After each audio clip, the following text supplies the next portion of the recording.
It's going to be tight. On your marks, get set, bake!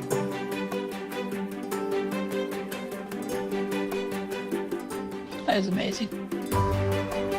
Disaster. Step away from your nozzles.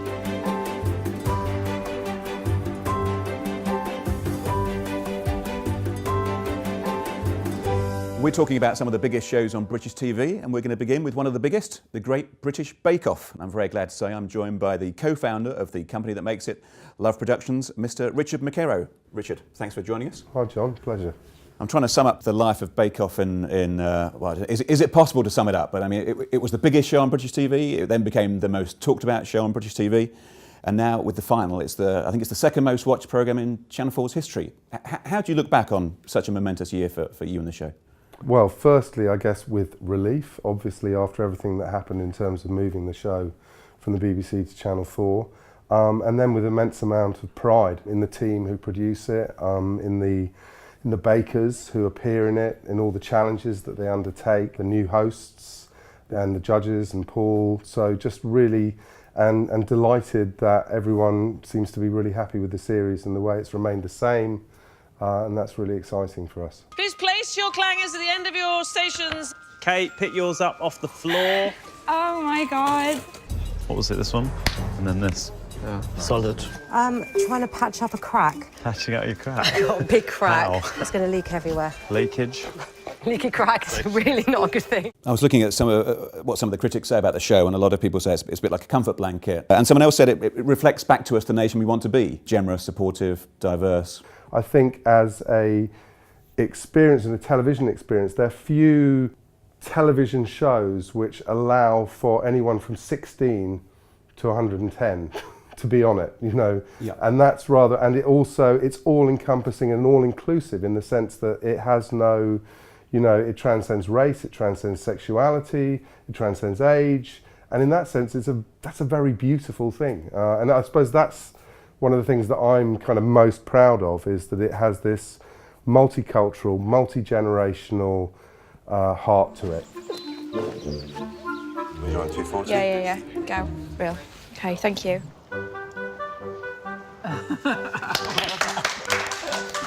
Well done, mate. Well done. Thank you. Fantastic.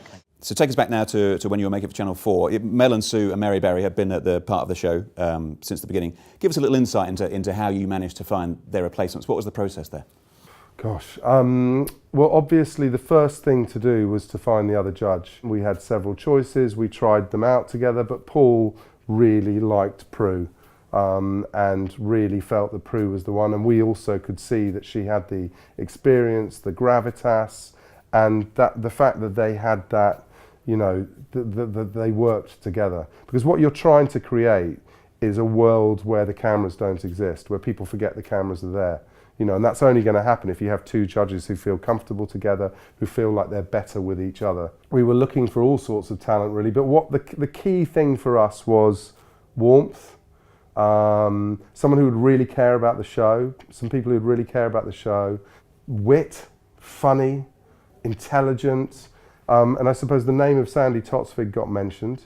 And I've always listened to Sandi on the radio, and a lot of my colleagues at Love Productions, we've always been big fans. We went to meet her and just got on with her brilliantly. She loved the idea of doing it. Bakers, you have 1 hour left. How much time is that per biscuit? 6 minutes. 6 minutes. Which ones are the minutes again? Go away, go on. I think Jay Hunt called me one day and said, "What about Noel Fielding?" And I thought, wow, that's a left field thought. Like it, interesting. I mean, again, I think, you know, you've got to try and think about moving things on, and you have to try and think about, you know, being groundbreaking and different and surprising. Sandi and Noel got on fantastically, and they felt like they had the warmth and the wit. And I think I remember the day that Noel used the expression, "tastes like a clown's nose." I thought, have we got something here? Bong. Bakers, you have 30 minutes left to make your fruity cakes. Does the pan not make a noise? Is it? Oh yeah, you are better. And there's a great line in the final where someone says, "Oh, if that had happened, it would have been the end of the world." And he said, "Well, yeah, just imagine if it had been the end of the world. What a way to go." No, he has an absolutely unique, unusual and distinct humour. The other thing is Noel was a massive Bake Off fan. He loved the show.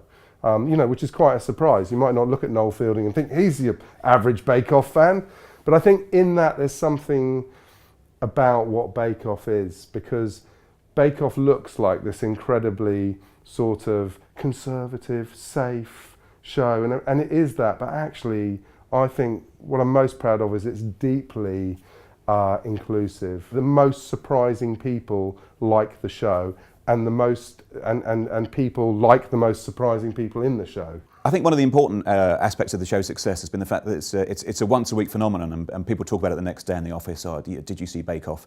It's all pre-recorded, clearly. I mean, how do you manage that? That live element of the show is so fantastic at a time when everyone's talking about, you know, on-demand viewing. It's a wonderful thing to film because everyone really does have a fantastic time, and the bakers, as you've seen, they all get together in WhatsApp groups, and I think Sandy had a WhatsApp group with the bakers, and those relationships are built long before the public ever sees the show. And then suddenly it all starts again, and the public joins in, and they start to celebrate it, and they all get together and, you know, create fan clubs for, you know, Liam this year was particularly popular, you know, or Julia or whoever it is, and that again is a really, really wonderful thing to see. How do you keep it fresh? How do you innovate whilst remaining true to the format? The most important thing is to look at the cast of bakers and try and make that different and distinct, but whilst always they have to be the best amateur bakers in the country. But we're always on the lookout, you know, for the types of bakers that we've never seen before. But in a way, what's rather brilliant is that, you know, obviously Bake Off has inspired a lot of people to bake together. I mean, what's really brilliant is it inspires grandmothers and grandkids and aunts and uncles and fathers and daughters to do something together beyond just watching the television program. But what it means is that you're getting a whole new constituency of bakers all the time. You know, the other big thing is the challenges. You know, we've got a fantastic team who sit down and, you know, try and figure out what all the different challenges should be, the signatures, the showstoppers, the technicals. We work closely with the judges on it. We try and look at what we have never done before. Are there any emerging new trends? What will be distinct? What will be different? We've obviously, in the last few years, we've had themes. And then, of course, just creating the atmosphere whereby it will unfold as naturally and real as possible. And that involves really letting Paul be Paul, Prue be Prue, Noel and Sandy be Noel and Sandy. And the sheer fact of them engaging with the new challenges, with this new cast of bakers, hopefully you'll get a bit of magic. Okay, Richard McArrow, thanks very much. Okay, pleasure. Thanks, John.